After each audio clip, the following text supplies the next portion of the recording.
Ladies and gentlemen, Podstarz team podcast fans and people who are on the Podstarz website, my guest today is none other than the King of Poetry. And like I just told him before we started recording, King James is playing for the gold medal right now, and I have the King of Poetry on the podcast right now. He is a member of the Podstarz family who you can book for your podcast. Ladies and gentlemen, welcome to the show, the King of Poetry. Sir, how are you? Welcome to the show. I'm great. Thank you for asking. It's amazing to be here. It feels amazing. I literally am so grateful for you guys. Thank you for this opportunity.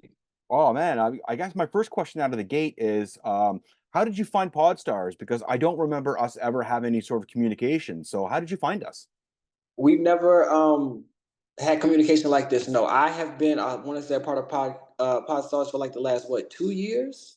2 to 3 years? And it's just been just me on the website looking at people that I could have on my podcast, on the Oh, King okay. Radio podcast. But yeah, that's actually how it actually started.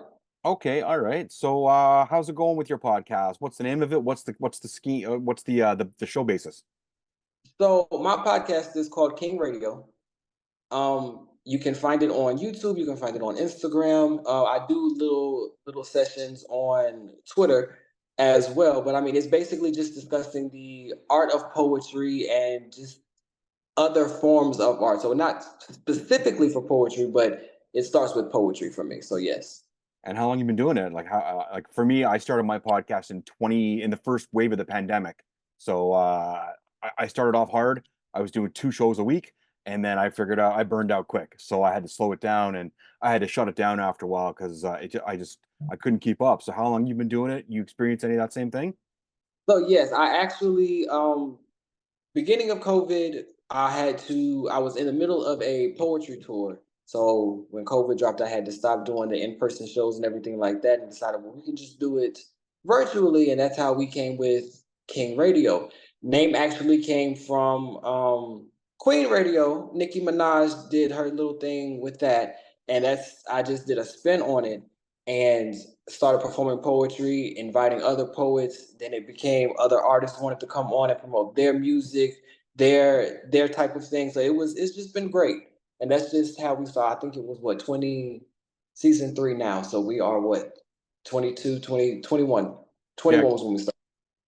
right on. And are you enjoying it? Are you feeling like you're like it's not a chore? Because for me, after a while, it was like I was struggling to come up with content. I was struggling to entertain, and it started to feel more like a chore than it did when I first started, when it was like my passion and I was enjoying it.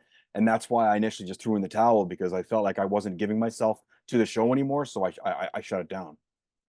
So no, I started it as if it was a chore. I didn't want to do virtual anything at all, even in the middle of the pandemic. I was like, nope, I would rather just do it in person. So it started as a chore and I felt as if I was like dragging my feet trying to get guests and things like that to come on. But it actually now it is something that I enjoy doing. I can address a lot of things that I hear that are going on within the community, as well as it's really good to get everything out on the table. So I can address any issue, any comment, anything regarding myself, my performances, or anybody else in my group. I'm a part of the Prolific Poetry Collective as well. So I mean we talk about everything.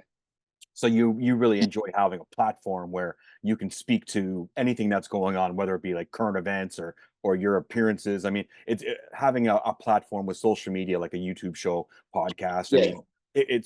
mean, the world has changed so much that now putting an ad on newspaper is not a thing anymore or whatever, like Right. commercials.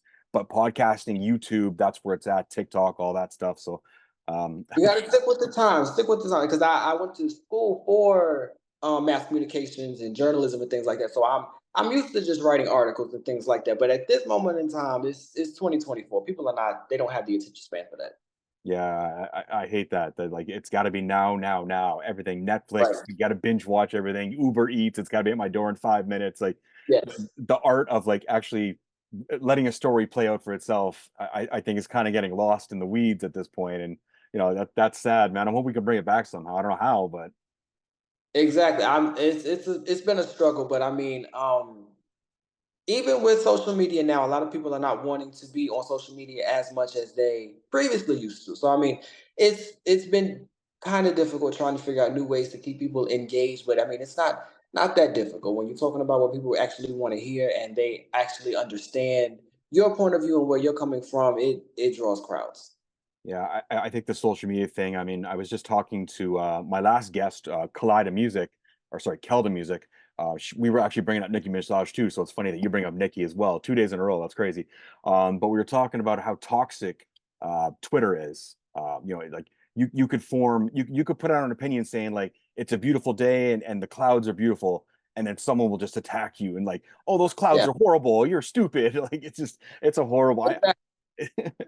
I could see why people don't want to be on social media, man. You can't say anything on there without someone saying exactly the opposite just to start something. Right. I'm looking to take a break myself. It's been a long year so far. The year's not even over. Yeah, I know, I know. So tell me a little bit about poetry, man. Like how long you've been doing? Obviously, poetry is like something that's obviously you probably knew at a young age that you had this skill. So when did you know that like this was going to be something you wanted to keep going with and bring to the next level?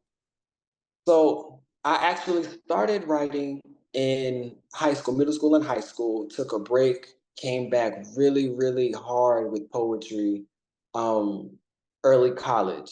So I really actually started to write like little 10 to 12 pieces, put 10 to 12 pieces together and called it like a poetry mixtape type thing. That's how I actually branded my that's how I actually started was poetry mixtape. Mixtape poetry was how I branded myself. I started writing things that were against what everybody else was stating in their pieces. I was actually really cursing and being very vulgar in my pieces to start out with because mixtapes are really my opinion a mixtape is something that is off the record that the label is not going to put out, your producers are not really going to condone. It's not something that, if we were to do it for like AMC Records, they're not going to put out a mixtape. They're not going to put out your actually unedited true thoughts. So that's how I started writing my poetry. I wrote everything that I wanted to say, did not edit it, was not formatted and properly or everything like that. And that's just how I got my start. I put it out on Facebook, to be completely honest. I started doing it on Facebook.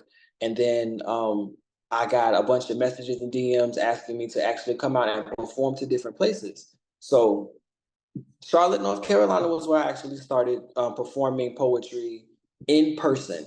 And from there, I started what I like to, well, it was my first poetry tour was called the Broken Hearts and Headboards Tour because I really wrote about everything that broke my heart and the sexual experiences that I had within my first few years of college. Everything was unedited. It was a mixtape poetry tour. And that's just how it started. From there, I went on to do mainstream things as far as self-publishing on Amazon and things like that. I recently this year performed for Double XL magazine. They had an upcoming artist showcase in New York, and I performed there, and they loved it. So I mean, it's been going on for a while now. Okay, so my question, I've never actually been to a poetry show. So when you say you're doing a show, is it basically like a comedian? You're just one man up there with a microphone and you're just spilling your thoughts and or is there more to it? Do you open for other people or It's more to it. So when I first started out, it was just basically open mic. Open okay, mic. I would be the featured person, the featured poet for that open mic session. So it would be like a sign up list when you first come in. Everybody goes on, and then like towards the end of the night, that was when they would stop the open mic, and it would be featured for me, the featured poet that night. I went on. I did like a 15 to 20 minute set in the beginning, and that was it. As I progressed with it, I started doing my own shows and started getting booked for just really solo spots. So I would also have like 1 to 2 people open up, but then I would be the main attraction on the stage, and I would perform for 30 minutes to an hour of just pure poetry. okay. And that's really how it is going on currently as of right now. This tour, my OSP tour, is a tour that I wanted to sort of resemble me first starting out in the beginning back in 2011, 2010. So I started booking at open mics, but I am the featured poet of that night. So I do have 45 minutes to an hour on set. So everybody else in the audience can sign up, they can do their piece. And then my DJ's music just to get the crowd somewhat simmered down and ready for my piece. He plays a bunch of poetry that I like, a bunch of music that I like, and then I go on stage and I do 45 minutes to an hour. So does poetry have genres? Would people like say that I don't want to go to see that person because they're like a political poet or something like that? Is that Yes, how it works? yes, there is different genres of poetry. So it observational poetry, intellectual poetry, love poetry. It's just that. So I have written about everything. So I really can't categorize myself as a self-love poet or an angry poet or a political issue poet or anything like that. It's just I really have written about everything. So I'm just multi-talented, I guess. Well, there you go. Nothing wrong with that, man. I mean, no point in putting yourself in a Yeah, box if you don't have to, right? right. So when you're going out on these shows and you're putting these, you have your 45 minutes set, obviously there's people who precede you. Um, do you try and keep those people in your kind of genre, or do you keep it No, open? You just let everybody. I I let everybody do their own thing. Because I do plan on taking the group that I'm a part of with me on tour next year, and every one of those poets are different type of writers. So I don't want anybody to specifically write in this genre. So the entire show is just a love show or a sex show or an angry political platform. I don't want that. I want the audience to enjoy their experience because to me, if you're not giving an experience on stage, then the crowd is bored.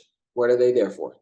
No, for I sure. want you to feel everything that's going on stage. So I do have an erotic poet that is with me in this group. I want her to come on stage, do her set. I have a love poet that is beautiful, and she's going to do her part. I also have a another poet. She raps, but she also writes like regular poetry. I Right. want her to come out. So I mean, it's many different elements of this. I have my prolific brother Isaiah Haynes, the Prince of Poetry, can really do it all as well. I don't think that he gives himself as much credit, but he can actually do any genre of poetry. When you say So erotic I don't poet, like my shows to be sorry, go ahead. No, go ahead. an erotic poet. No, you're fine. An erotic poet, somebody that specifically writes about their sexual experiences. Like a Oh, lot okay. of their pieces are It's all sexual based around. experiences, and it is all primarily based around those experiences, whether it be something that she has. I'm specifically talking about Twan, Grandma Twan. If you guys ever look her up, all of her social platforms is Grandma GRANDMA Twan TWAN. She specifically writes erotic pieces. Okay. So a lot of those experiences that she has experienced personally, she writes about a lot of the ideations or the fantasies that she does. She writes about those as well. She also has a dope website. So I'm gonna take a shot in the dark and say that's more adult based. Like you don't want, Yes, yeah, okay, yes, all right. You don't want some little kids out there like asking mom and dad what exactly is she talking about. right, right. uh, and you also said that you have a poet on your team that raps. So I mean, obviously, like poetry and hip hop, poetry and rap are tied in together. It's just a matter of putting Exactly. a beat to it, right? So is that something that you do as well? Do you put your poetry to music as well? I have not done that. I have been asked many times to do so, but no, I have not been able to rap per se. I have done poetry over instrumentals. Like one of my favorite movies is Love Jones. There's a scene in there where main character is on stage with just an instrumental or cello playing in the background. I've done some things like that, and you can find a few of my pieces on alternate platforms where there is just an instrumental in the background, and I'm just doing poetry over it, but I'm not specifically rapping or singing to the actual beat. No. What about what's the greeting card situation? Because you know, poets, you guys write some great stuff, and obviously, like people must be begging you, like, "Oh man, I can't. I need to write something for my lady or for my friend or whatever." Do they ask you for help? Do you get a lot of that stuff? I have recently got, because when I started out, I was known as the angry poet. So a lot of my pieces were categorized as diss poetry. So So maybe not with the girlfriend. Then you don't want to have no, someone no. angry poet write stuff for you. I feel you. Yeah, no. So Right. I mean, that's just what it was. I got my notoriety through diss poetry, and it would basically be a diss without any music to it. So I mean, it's different wordplay and things like that. I got asked about. Um, I've been asked to help out other people write those pieces. I've been asked to do love pieces. I've been asked to do angry political pieces before. So I mean, it's self reflection pieces as well. I've had poets just hit me up and be like, can you listen to this? Like they'll send me a recording, or they'll call me, they'll FaceTime me and be like, I just want to do a piece and you critique it. So yeah, I've different genres. I'd be thinking with angry poetry, you'd be really good at breaking up. Like I want to text somebody something like you're the man to come Yes. and talk to, like you Yeah. can So make it there beautiful. is there's a piece that I have written called "Let Me See Your Phone," and it's a true story. It's a poem that I wrote based off of the experience I had in college, where I found my girlfriend cheating on me with my best friend. Oh So no. yeah, so I wrote a piece called "Let Me See Your Phone" because I actually found out through her phone. Yeah. So the question now, obviously you're not with the lady, I'm gonna guess, but how did that friendship? Was that it for the friendship? Is that done? No, me and Ryan are still friends to this day. Oh, how would you guys get over that? That seems like a bit of a hurdle, man. Yeah, I fought him in the courtyard in college. So yeah, That'll do it. That'll do it. that's exactly how we got over that. They say some good friendships every once in a while you need a dust up. It seems like him taking your girl seems like it'd be a bigger dust up than like arguing over a card game or something like that though. Yeah, we fought. I found out that night. Fought him the next day, and he dumped her that night. We right after that. We went for beer and wings. Hey, I can't. That's a great testament to friendship right there. So I mean, Yeah, beer and wings, there it is, man. So, ladies and gentlemen, if you're listening, anything can be accomplished with beer and wings. That's the truth, exactly. and a fist fight. And a fist fight. So what do you do on your off time when you're not doing poetry? Do you like sports? Are you into like anything else? Like, do you have something else other than poetry for your downtime? I really don't have downtime. I work full time, so no. When I'm not doing poetry, I'm working.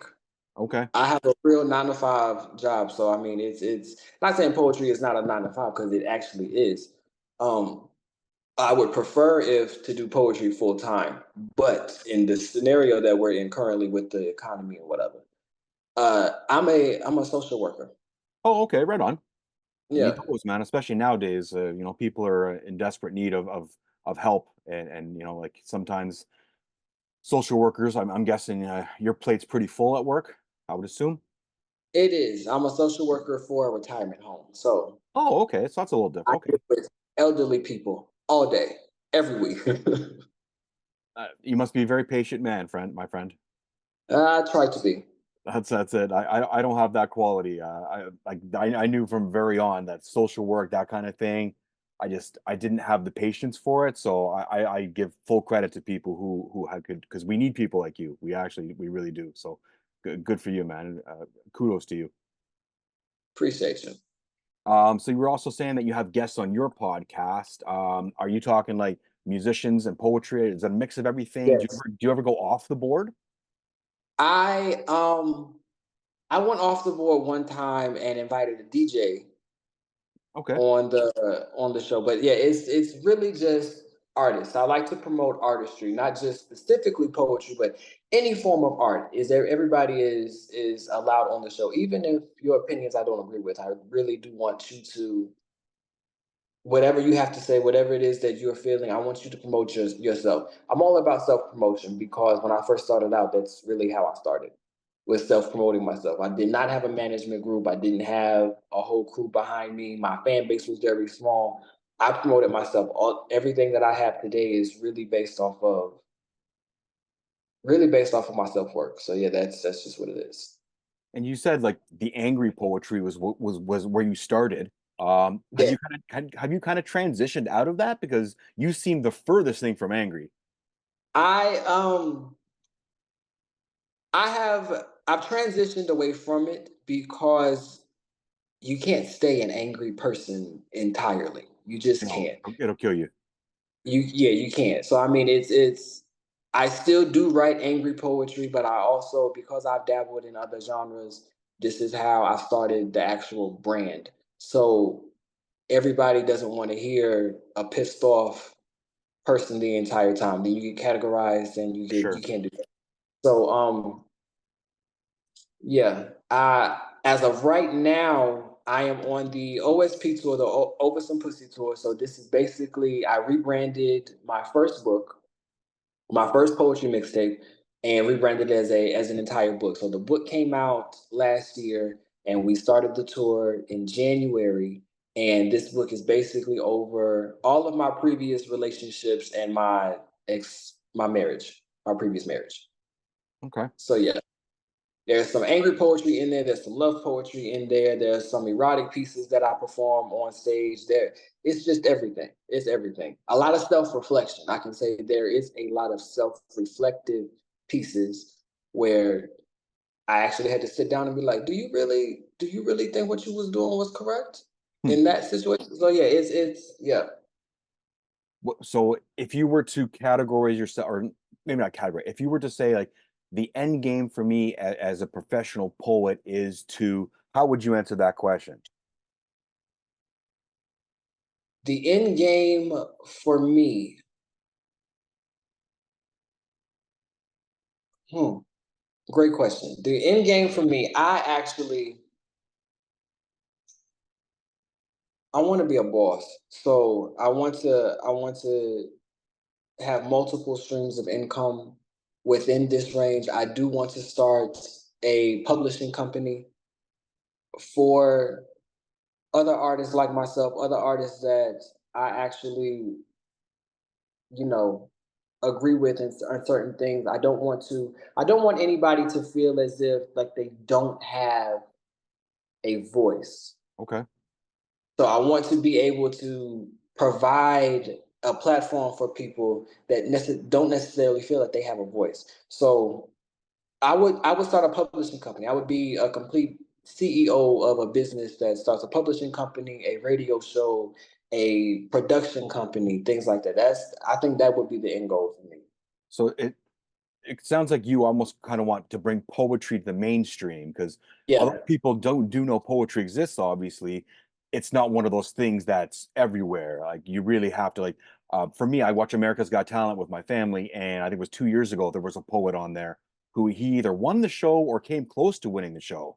And that's when I really understood the power of poetry because I always took poetry as basically as hip hop, because that's basically what. Yes. But when I watched this guy just sit up there and just kill it with what was coming out of his mouth with no beats or no nothing, I was like, okay, I get it. I understand. So yeah, if you could bring poetry to the mainstream, like and like get it in front of more eyes, I think you could bring a lot more If attention. you remember back in the late 80s, early 90s, Russell Wilson had this TV show, Def Jam Poetry. Yep. I heard about it, I never saw it, but yes, I heard about Yes, I grew up watching bits and pieces from it. I was too young to watch the entire thing, but of course I grew up watching bits and pieces of it. And that type of thing right there is what I want to do for other artists. I just want to give them a platform so where they feel heard. That's a fantastic idea. I mean, if it's an art form that you love and appreciate and want to dedicate your life to, why not find a way to bring that same thing out of everybody else who doesn't have Right. that platform? So yeah, that's a fantastic idea. I don't know how you would go about doing it. I think maybe you've got a plan, and I don't want you to In the spill your works. plan. In the works. That's good, man. That's good. I'm happy to hear it. So I guess at that point, if you were to accomplish that goal, social work would be maybe a part-time thing, or would you leave social work altogether? I would leave social work altogether. Okay. Social Right. work was really honestly never a part of this plan. I literally just kind of fell into it. Well, I mean, and I'm good. we all need to pay bills, right? I mean, at the end of the Yeah, day, bills don't get yeah, paid. I own this company, Podstarz, and my 9 to 5, I can't leave it, so it sucks. And right. I know how you feel, my friend. I know how you feel. The struggle is very real.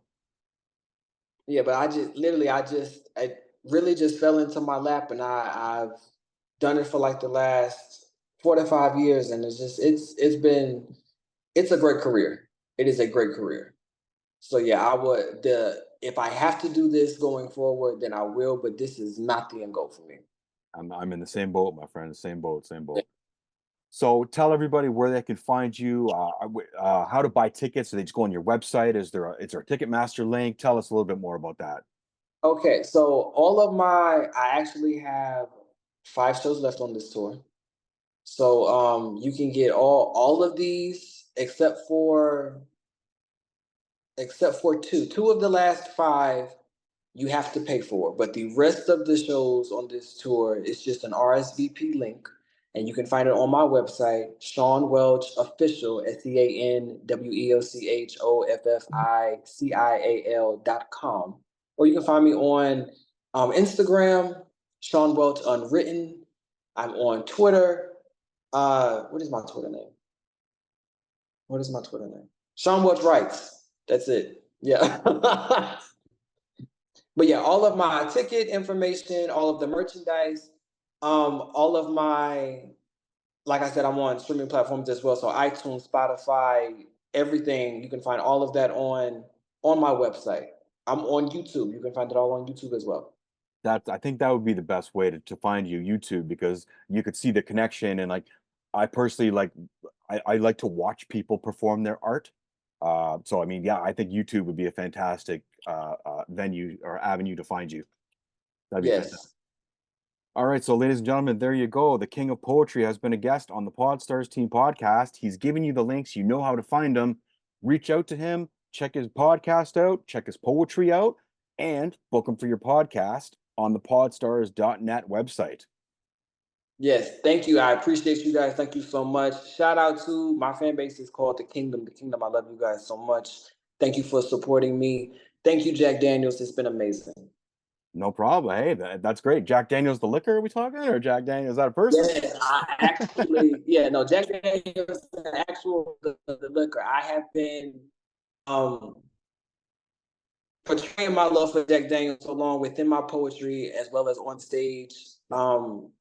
While I'm performing, I'm actually getting ready to perform for the Jack Daniels National Barbecue Convention in October. So Ooh, that sounds delicious. I've been with them.